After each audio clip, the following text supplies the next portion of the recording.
Hello and welcome back, everyone, to Bloodstained Ritual of the Night Hard Mode Fresh. And in this episode, after having successfully taken down Oribus, we are attempting to leave the Inferno Cave after we actually use our new invert shard in order to fully explore and clear it on our way out.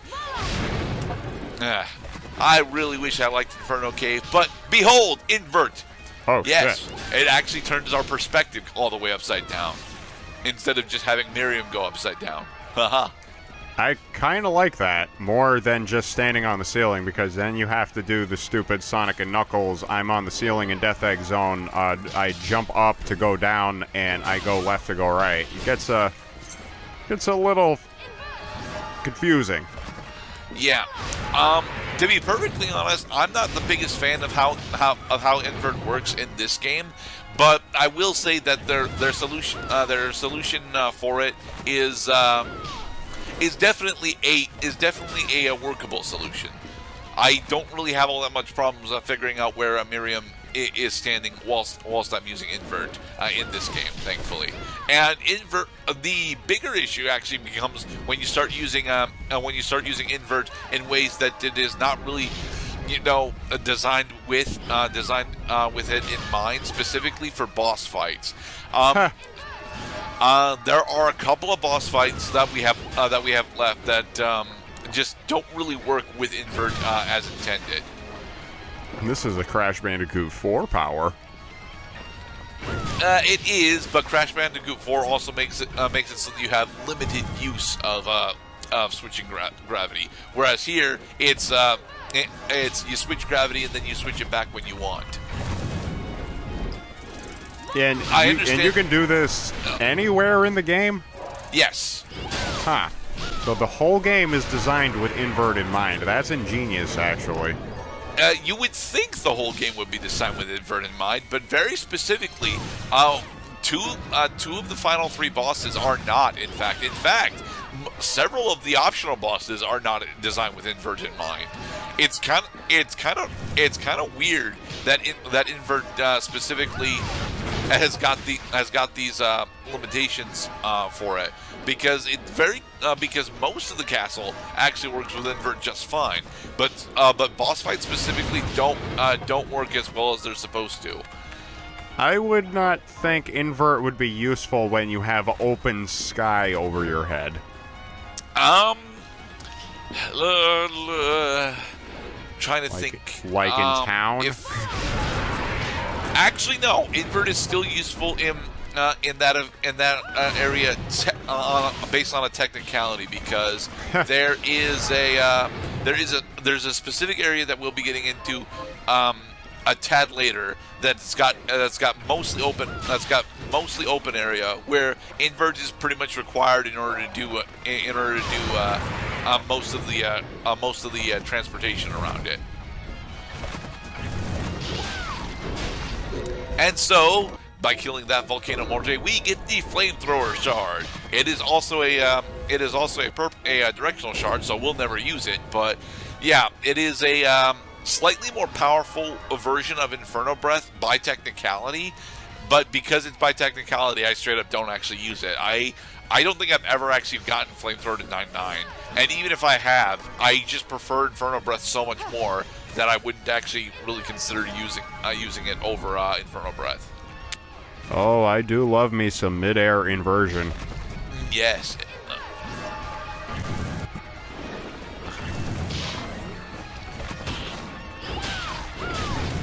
I do find it is surprisingly easy to forget whether you're on the floor or the ceiling, unless you have a fucking treasure chest that is on the ceiling, suggesting I think I'm on the ceiling right now. Or the lava. But the enemies are not affected by invert. They are not, because we are specifically just flipping ourselves up. We're just flipping ourselves. We are not flipping up the world.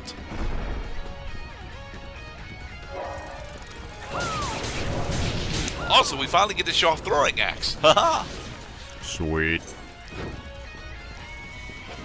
Okay, so now that we've cleared Inferno Cave, we are trying desperately to get out. Invert is honestly a really good way to get out of Inferno Cave, but that doesn't mean leaving Inferno Cave is easy. It's just, you know, Invert is good for it. Nothing about Inferno Cave is easy. Nothing about Inferno Cave is easy. Look at all the orange. It is so very hurtful. Excellent use of grayscale, but very poor use of lighting contrast.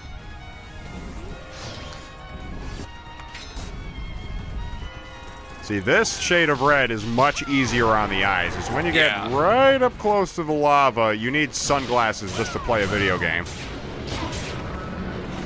And then you can't see where you are. And you also can't see how low your health is.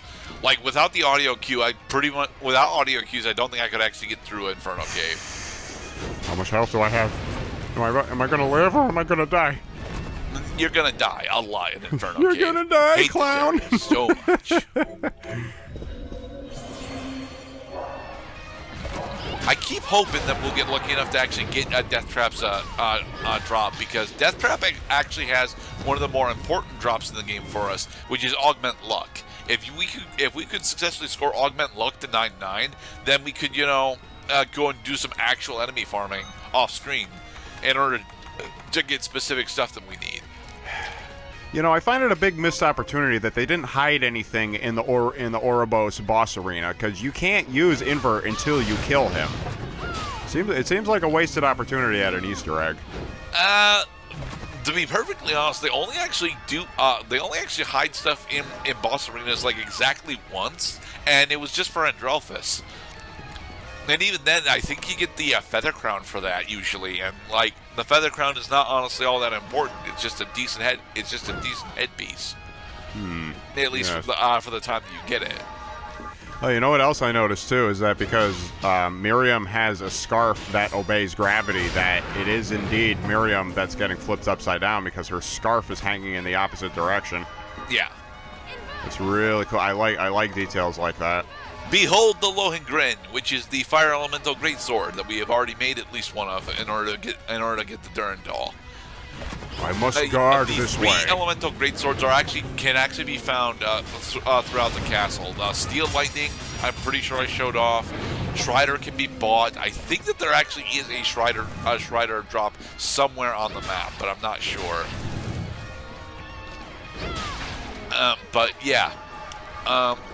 But if you get Steel Lightning, Lohengrin, and Shredder, you can use them to make the Durendal, which we have already done, and I had routed specifically so that I wouldn't have to, you know, wait until the Inferno Cavern in order to get it.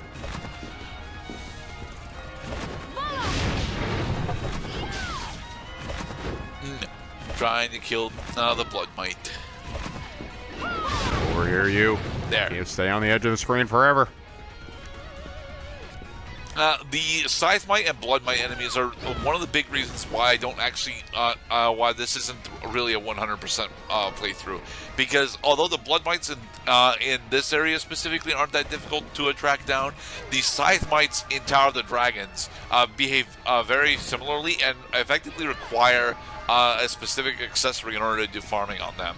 The Eye of Horus. And I don't remember which of the quests gives the Eye of Horus. I think it's one of the food quests, and I want to go do. I don't want to go and do all the food quests because it'd take a long time to do.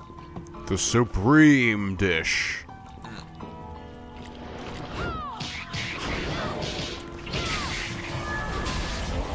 Evil Archdemon.